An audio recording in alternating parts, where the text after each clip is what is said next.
To the Point with Michael Williams. We are now in the heart of the political debate season, and we're talking about those debates on today's edition of To the Point. Good morning and welcome. We had two major debates in our area last week, the Democratic candidates for governor and all of the candidates in the congressional race in District 18. That's what we're focusing on this morning. Of course, District 18 covering St. Lucie Martin and parts of Palm Beach County. Joining me to analyze the debates, Mariana Mancuso, a Republican political strategist and author of PoliticalHype.com, a blog aimed at conservative millennials. And speaking of millennials, News Channel 5's political analyst, Brian Crowley, okay, millennial twice over, author of the PoliticalReport.com. We thank you both for being with us. Glad to be here. We start with the congressional debate we held here at our WPTV studio. We saw some clear differences between the Republican and Democratic candidates, at least on the margins, and in some cases more specifically on certain issues. Again, as I said, the district covering Martin, St. Lucie, parts of Palm Beach County. We'll begin with what the two Democratic candidates said is their biggest issue. I think the single biggest issue facing our community is health care. Right now, we're dealing with a crisis in our country. We are the wealthiest country in the world, and yet so many people are just one accident, one injury away from financial ruin. First, we have to address the biggest issue facing our country, which is a lawless president that does not respect the separation of powers, does not respect a free press, and is dismantling our country from within. I asked them after that many would consider the single biggest issue as they prioritize algae. A hit or miss at all? And we talked more deeply about health care, and you'll hear from them on it. But your take on that as constituents sit and watch and say, where are my interests, where do they lie right now? Well, if you believe in the philosophy that all elections are ultimately local, then obviously in the Treasure Coast in northern Palm Beach County, which is the heart of that district, you know, algae blooms are very, very big news right now. And you should be talking a great deal about algae blooms. I would add to that, the other big issue is those folks up there don't want the Bright Line train going through their neighborhood. So those are two big issues. And the incumbent, Brian Mast, Republican, has been aggressive in trying to deal with those two issues. So it was a little noteworthy that the two of them didn't really bring that issue up as the top issue. Mariana? I would have to agree. I think that both candidates actually missed an opportunity to talk locally to the constituents that they would be serving in Washington. And they should have talked about Brightline and the algae bloom. Those are things that the constituents of the Treasure Coast are really worried about right now. And to see that both candidates on the left were talking about overarching issues that our nation is facing, that's wonderful to have that type of national thought. But let's drill this down and talk to the people that you'll be representing in Congress that really need your help right now. And again, as you said, not to say those issues aren't crucially important. It's just always interesting as you're looking at running a campaign in a district with the kind of crises they face about where you put that immediate emphasis. And as you talk about, Brian, it's always a gut-level decision voters make about what are you thinking about as far as my backyard. And so it's interesting, and we'll see more of that debate as we move on. Now, when I talked about algae with the Republicans, I asked them about possible solutions. Listen.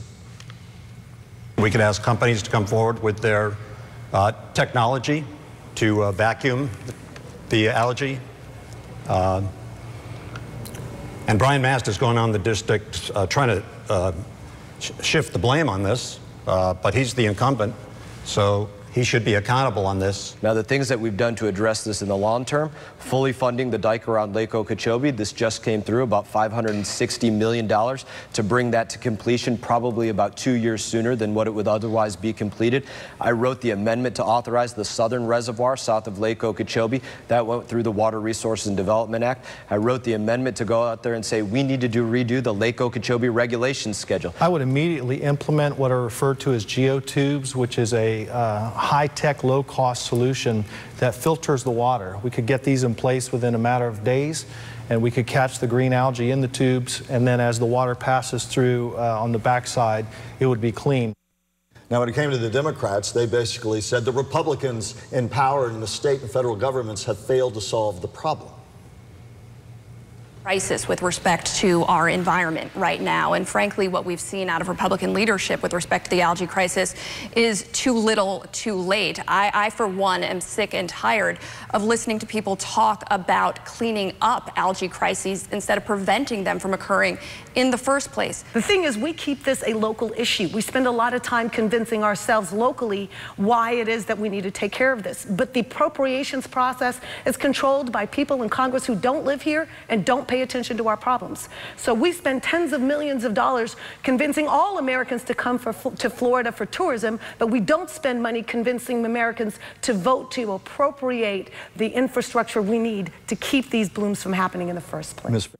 Again, a major issue, and as they try and wrap themselves around it, you heard Mark Freeman, one of the Republican candidates, a lot of let's blame the incumbent, a lot of blaming the federal government.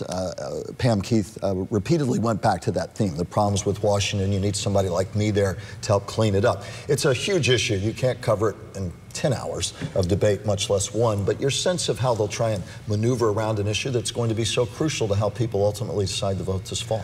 Well, it's easy when you're in the midst of the algae bloom crisis that they feel they're having in the Treasure Coast, and I should add in other parts of Florida, right, particularly the West Coast. You know, it's easy to blame the incumbent. It's a little unfair. Brian Mast has been in office less than 2 years, and as a two-year freshman, you're not going to accomplish a lot in D.C., even though you might claim he accomplishes a lot. You're not going to accomplish a lot in D.C. It takes time. And this has been a problem that's been going on for decades. It's a very multifaceted problem that's more complicated than just the algae blooms themselves. But at a gut level, as you often say, people, both in the primary August 28th and November, make sometimes gut-level decisions on who do I at least feel will push the ball forward, push us toward a solution. And that's what voters often look for, especially on these huge issues that are overwhelming the community in many respects right now, Mariana. Well, we're just about 3 weeks out from the primary election, and I am confident that this algae bloom will still be a problem. And so when the voters head to the polls on August 28th, they will think about what is in their backyard and who has done the most. And at the moment, we know that incumbent Brian Mast has done the best he possibly could and delivered for the Treasure Coast, whereas his opponents have just talked about everyone wanting to appropriate and nothing's been done and the party in power and all of these things. And we've seen him really work to move the football down the field. Now, we did talk a lot about health care, a major pocketbook issue as well. And with Democrats, we saw a split. Bernie Sanders has proposed Medicare for all. I mentioned to them a conservative study said if you had Medicare for all, it might be a $32 trillion, that's with a T price tag, over 10 years. Pam Keith in favor of it. Lauren Bear wants universal access to care, but stopped short of Medicare for all. Listen. The system that we currently have is by far the most expensive patchwork quilt approach to healthcare that we could possibly conceive. And the bottom line is if you can't afford to buy into Obamacare, there's no reason you'd be able to buy into Medicare. If you have a policy that has a $6,000 deductible, then what you have is a policy that does not give you access to healthcare. I am fully committed to universal access. What universal access in our country means is that every person, no exceptions, has health care, and that they can afford that. And if they can't, then there's subsidies from the government. Analysis. They're debating one another, but also setting up talking points for their eventual Republican opponent as well on the cost of health care, accessibility to health care, everybody trying to gain traction on an issue that is a huge pocketbook issue. Your assessment? You know, I think we see that they're kind of finding the similar ground, but they're going about it in two different ways. You know, Pam Keith is talking about the Medicare and how if we have a $6,000 deductible, people just can't afford that.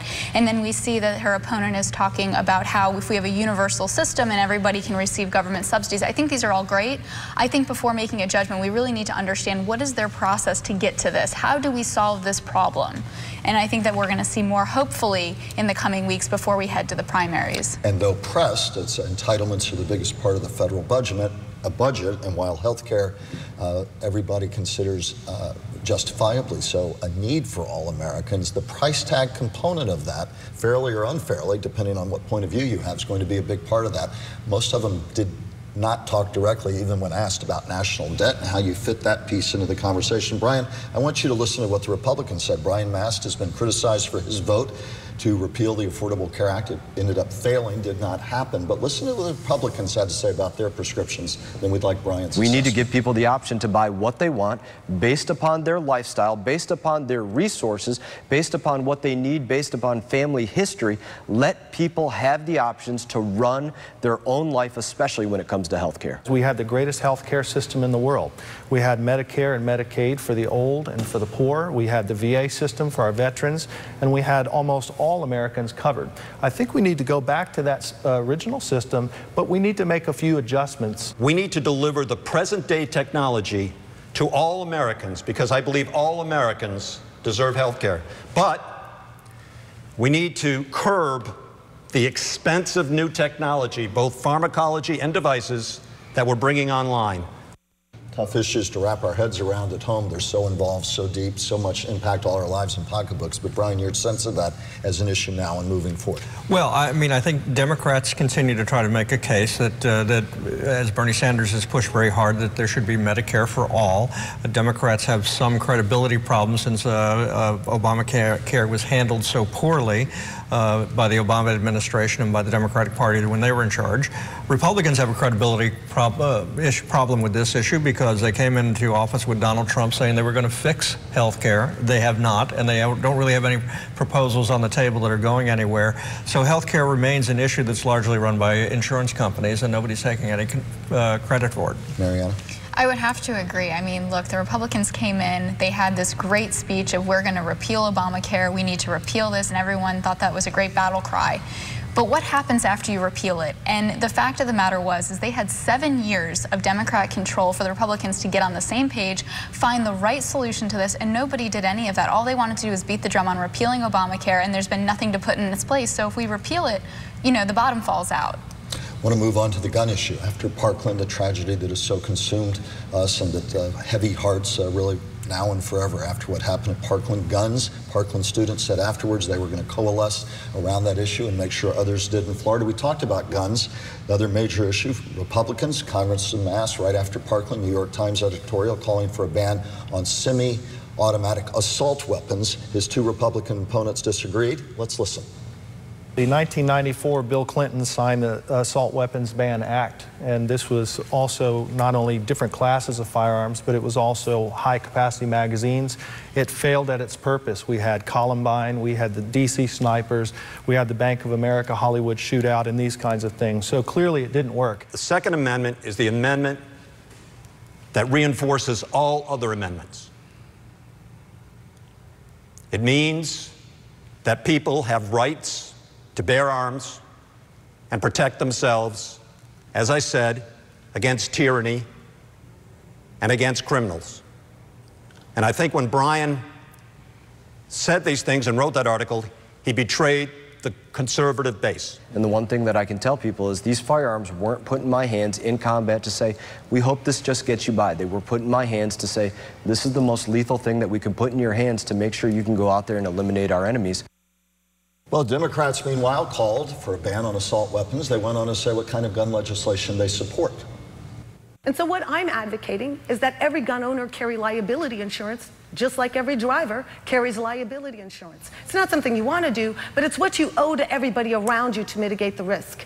Insurance is the process of risk assessment. Those are the companies that actually do background checks and do them right, as opposed to Adam Putnam's office that completely missed the boat on those. When I talk about common sense gun safety reform, I'm talking about measures that the majority of Americans agree with.